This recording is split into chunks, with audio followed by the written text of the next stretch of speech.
Les objets improbables des stars. Le 17 janvier dernier, le prince Philippe, époux de la reine Elisabeth II, a été victime d'un accident de voiture, on le sait, heureusement sans gravité. Cette semaine, on a appris que des débris de son véhicule, notamment le rétroviseur, tout simplement, ont été mis aux enchères sur Internet. C'est monté jusqu'à 76 000 €. C'est aberrant. Donc, on s'est posé la question, combien les fans sont prêts à débourser pour acheter des objets insolites de stars? Regardez.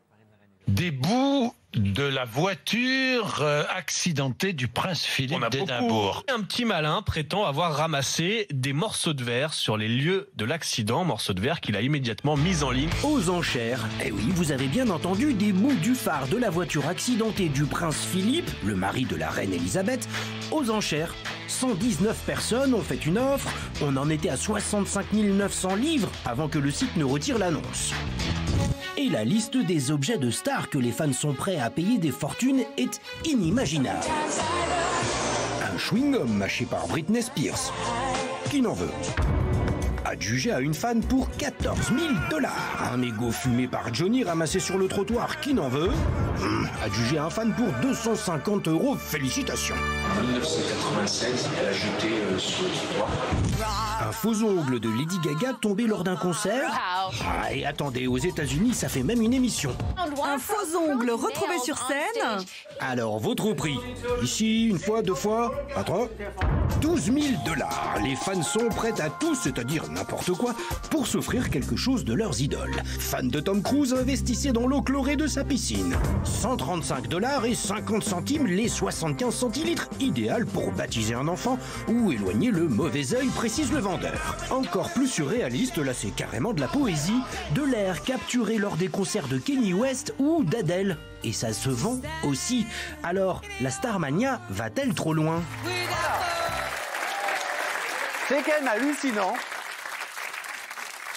Et je sais que chaque chroniqueur a un objet totalement insolite qui a été vendu. Sébastien, j'imagine, de qui, par exemple, quel objet totalement insolite a été vendu de star?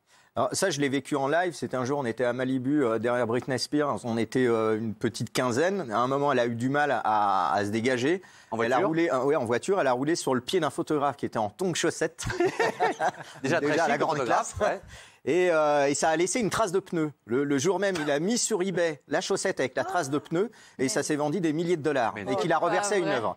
Ah, c'est gentil. Il est sympa. C'est hallucinant. Alors, Daniel, qu'est-ce que vous avez pu mettre à vendre aux enfants? Je me demande. Moi, petite anecdote perso, je comprends quand même ce phénomène parce que j'étais amoureuse de mon prof de maths et je ramassais les craies et les mégots qu'il avait touchés. Et j'avais une petite boîte quand j'étais jeune. Donc je comprends le phénomène, voilà. Attention aux anecdotes. Attention aux anecdotes. Mais non, ça m'a rappelé. La mère de Magali, là. Alors, non, il y a quand même eu un slip sale d'Elvis Presley vendu 7 600 €, pardon. C'était en 70. Mais c'est horrible. Il y a de la dentelle, elle était coquine, là, Elvis, hein? Non, mais vous vous rendez compte? C'est horrible. Et quelques années après, le téléphone a fait une chanson qui s'intitulait « Ça se sent que c'est toi ». Donc c'était Oh là là là là là. Non, mais ce qui est drôle, c'est que si le slip avait été propre, on l'aurait vendu moins cher. Ouais, bien sûr. Évidemment, ça n'a aucun intérêt. Ça serait voilà. vite un slip, Mathieu. Voilà. Merci pour cette info. En revanche, la vraie question, c'est comment ces objets peuvent être authentifiés, pardon. Ça, c'est un marché d'escroquerie. Je ne sais pas, c'est pas le dossier. Ouais, Mathieu, non, mais est-ce que vous avez... Oui, un truc délirant. Dans les années 60, les Beatles ne sont pas contents du papier toilette qu'il y a dans les studios d'Abbey Road, qui est leur studio d'enregistrement. Ils le trouvent un peu rêche. Et on revend, il y a quelques années, 60 000 € le rouleau de papier toilette jamais utilisé, pour le coup, contrairement au slip d'Elvis. C'est hallucinant, quand même. J'espère au Oui, moins que c'était un triple épaisseur. J'espère au moins un peut sinon toujours. Ah non, quand même... On peut toujours l'utiliser. Myriam. Alors c'est Justin Bieber, vous savez, il a la mèche rebelle, alors ça, toutes les fans adorent, et il se l'est coupé, et donc ils ont mis en vente cette fameuse mèche.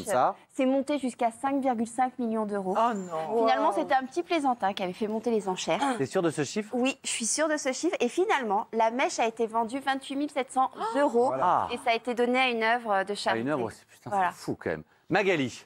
Alors moi, c'est sur le chanteur des One Direction. Ah. Je ne sais pas si je l'ai bien dit. Les One Direction. Si, ça se dit bien. Ils ont vendu un toast. Un quoi? Un toast. Un toast? Oui, un toast, voilà son petit toast. Oui, voilà, un toast. Un toast. C'est combien ou pas? Je sais pas. 87 000 $. Non, mais pour une blague. Elle a des scoops ou pas? 87 000 $. Luc. Ah non, moi c'est moins cher et c'est plus sale parce que c'était un mouchoir utilisé de Scarlett Johansson. Alors en fait, elle s'est mouchée dedans en direct sur le plateau d'un late show aux États-Unis. Elle s'est bien mouchée dedans, elle a foutu dans un petit plastique, voilà. Et elle a vendu pour $6 000 l'équivalent de. Et alors, elle a donné au Resto du Cœur local, en fait, plus ou moins. C'était pour faire une. Ce qui est pas mal, c'est qu'à chaque fois, c'est quand même donné dans un beau contexte. Catherine. Alors moi, c'est plutôt l'inverse. C'est les assistantes de Maria Carré, après un concert, ramassent tout ce qu'elle a mâchouillé, un chewing-gum, un gobelet, pour qu'il n'y ait pas d'objet avec son ADN qui puisse être récupéré par les fans et être mis aux enchères. Alors je ne sais pas pourquoi elle a hantise qu'on mette ces objets aux enchères. C'est plutôt Donc malin. si vous trouvez un objet qui prétendument a appartenu à Maria Carré, ce n'est pas à elle. Ils ont tout ramassé. Très bien. Rachel. Bah moi, c'est une petite histoire un peu mignonne. C'est James Blunt qui avait mis aux enchères donc sa sœur, entre guillemets. En fait, c'est trop mignon. J'adore. Écoutez. En fait, elle devait se rendre à des funérailles. Elle ne pouvait pas. Donc, il a proposé à des gens de l'emmener. Et il y a un homme qui l'a amené gentiment. Et au final, ils sont ensemble et ils ont des enfants. Mais non. C'est trop chou. Alors, au moins, on finit par quelque chose de mignon. C'est très mignon. Alors, d'abord, on a un sondage.